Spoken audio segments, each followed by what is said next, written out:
速箱坏了，都说维修很贵，那是因为你呢没有找对地方。变速箱故障啊，外乎四大类：变矩器、离合器、阀体和机械故障导致。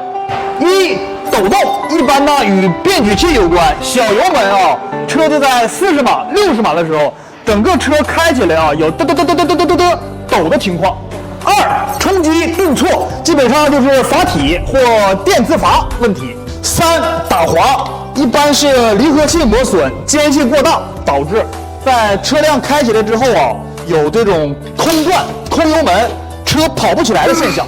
四、异响，要么是前轮轴承或变速箱轴承啊，里边会传出来这种各种的响声。以上问题严重，可导致锁档不走车。来，变速箱专修工厂，源头的技术帮您判断故障，赶紧点击下方链接免费咨询吧。